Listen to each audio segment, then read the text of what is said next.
Hi everyone, I'm Emily with Chipped and Polished. In this video, I'm working on this pew bench. I found this at an estate sale titled Cleaning Out Grandpa's Shed. It was $5 and it's not in the best condition. The arm is a little bit loose and it has these screws poking up through the seat. It's still a really cute piece and it has a lot of potential. So the reason this arm was loose is because someone had tried to repair it before and they secured it in the wrong spot, meaning it was still loose and still just a little bit out of place. I tried a lot of things to get these screws out because they were stripped, could not get them out. So I decided to use my Dremel and just cut them and then use a flathead screwdriver and pliers to get the screws out.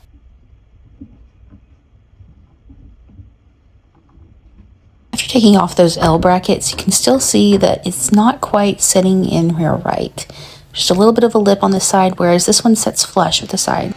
So I took my Dremel and decided to cut this just a little bit so it would sit flush. When I was working on this, I had it up on my sawhorses, and I guess I moved it wrong because it fell off and the entire arm just came off. So then I had a couple of spots to repair here.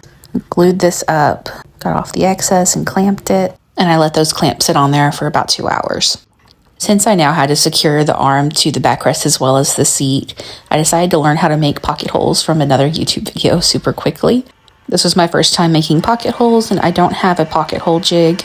I wrapped a bit of painter's tape around my drill bit so I would know how far to drill in before stopping. Drilled straight in and then drilled at an angle to give me the pocket. I didn't have a bit that was quite big enough to really have the screws sink in, so it's not perfect, but it did the job. To help those screws out a bit, I also applied a good bit of glue to this side just to make sure that things were absolutely secure. Then I laid the arm down and got it in the right spot. And again, I know this doesn't look perfect when it's finished, but the important thing is that the arm is in the right spot and it's not loose.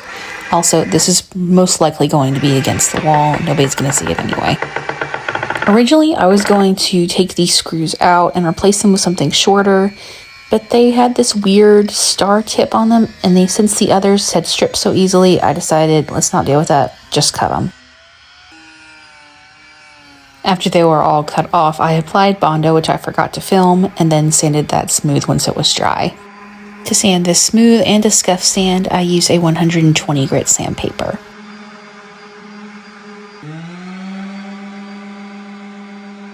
I wiped everything down with a damp microfiber cloth and then started priming with Zeneser's 123 primer. I love using the spray cans because it goes on super smooth and it's so much faster than rolling or even brushing.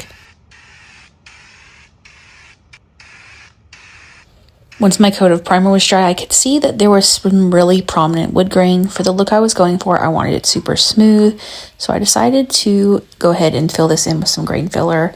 I would have used wood filler and then watered it down and brushed it on, but I didn't have any on hand. I didn't want to take the time to go and buy wood filler because this was for a challenge with Lisa from Ivy Lane Home. We were on a time crunch and I just wanted to get it done. I did have this drywall spackling on hand though, and it worked out perfect. This was actually really easy to use too. Just smooth it out. It dries after a few minutes. It starts out pink and then turns white as it dries. This did take a bit of time and patience since I was having to cover every surface, but it was worth it to get everything super smooth.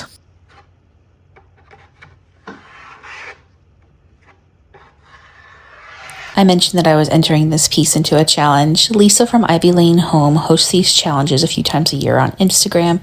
They are always super fun to join, and it's great to chat with other furniture refinishers.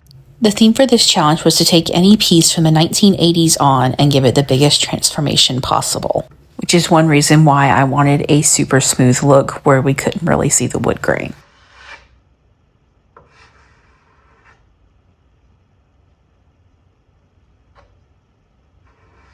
Once it was all dry, I sanded everything back a bit with a 220 grit sandpaper to smooth it all out.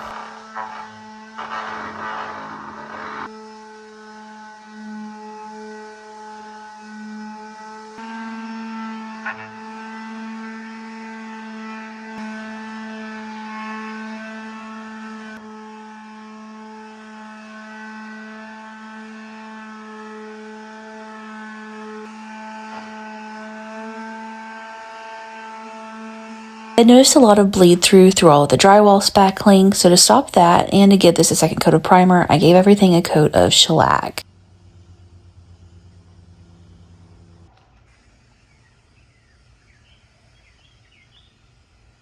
Once the shellac was dry, I rolled this forward so I could get to the backside easier and then started painting. I chose Fusion Mineral Paints color Algonquin. This was a taupey gray color. It's a little bit darker than what I had envisioned, but I still really love how it turned out. It's a great neutral. And I think I've mentioned on here before that I have a love-hate relationship with my paint sprayer, but it actually turned out really good this time. If this is the official end of my learning curve with the paint sprayer, then I finally see what all the fuss is about. I sprayed on 2 coats of this Algonquin color and letting it dry for a couple of hours in between.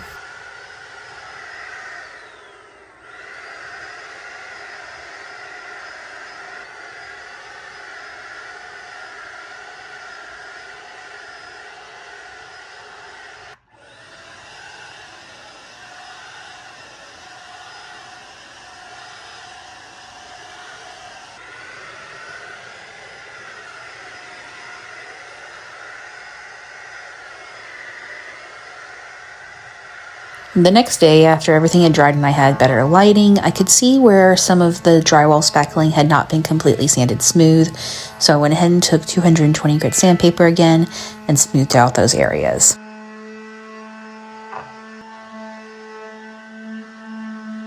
After I finished sanding and wiped away the dust, it was time for a 3rd coat of paint.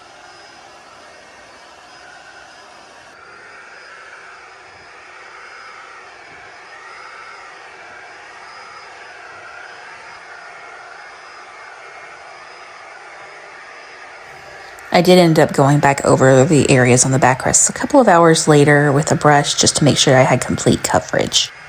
I knew that I wanted to do some kind of design across the backrest so it wasn't just plain, but I had a really hard time deciding what I wanted.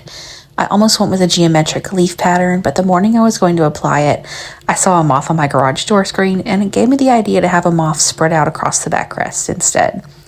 The design I landed on is a cicada, but either way. I cut this out using my Cricut, and then I realized this is going to be the wrong areas masked off, so I ended up tracing it with a pencil, and this was all done with about 12 hours left in the challenge. Huge design, did not know if it was going to work, and 12 hours left. Once I had everything traced out with a pencil, I grabbed Fusion's coal black paint and started painting the design in. I am not normally the person who would want to paint an insect on something, moth, cicada, or otherwise. And when my mom saw it, she said that it reminded her of Silence of the Lambs. I know it's not for everyone. So that it wouldn't remind everyone of a horror movie, and also because cicadas have iridescent wings, I decided to add gold leaf. I remasked over the black, got my gilding glue on a sponge, and started just kind of pouncing that glue on there. I was actually really terrified here that the masking off was not going to work and that the gilding glue was going to get everywhere and then the gold leaf would get everywhere. Thank God that didn't happen. I did end up having to throw this sponge away afterward because there was no rinsing that glue out. So if you plan on doing this, just keep in mind, use something that you can throw away or get something cheap from the dollar store or such. I peeled the masking off pretty much right away. I gave everything probably about 10 to 15 minutes to dry just because I was impatient. I didn't want to wait the full 20 minutes. But the gist of it is, make sure that your glue is tacky and then you can start applying your gold leaf. It's a pretty simple process. Just tap it on there and then you can kind of brush the excess wherever you need it to go. There is going to be a lot of excess, a lot of little pieces. It's like glitter. It ends up everywhere. I just repeated this process until the whole design was covered. They do recommend that you don't touch this with your fingertips. There are gloves that you can use to protect it. There are also brushes where the gold leaf will stick on there. I just don't use gold leaf enough to justify having those. Though this project does make me want to use gold leaf a lot more because I think it is so pretty. Even if it is like glitter and it's messy and you're finding it days later. Normally, right after finishing the gold leafing or at the end of a project, I will seal it with polyacrylic. Since I was on such a time crunch, I didn't really have time for that, and Fusion also has a built-in sealer. So I decided to forego that, and I ended up staging and finishing at about 10:30. Let's take one more look back at the before. This thing came out of Grandpa's shed. Nobody wanted it. It was $5, and nobody even wanted to pay that except me. It was dirty. It had an arm that was super loose, and if you sat on it, it was going to poke your butt. It wasn't pretty. It was ugly. But hopefully the same cannot be said of it now. Even if cicadas or moths aren't for everyone, I still think this turned out so beautiful and super unique. This bench would be great in someone's living room or entryway. It could be used at the foot of a bed, or even on a porch if it was given an outdoor sealer for some durability. Finishing this design definitely makes me want to try larger, more complex stenciled and gold leaf designs in the future, just to have fun with them. Thank you so much for watching this video today. I hope you enjoyed it and learned something. I would love to know your thoughts in the comments below. Also, like this video and subscribe for more furniture flips. Thank you for watching and have a wonderful day.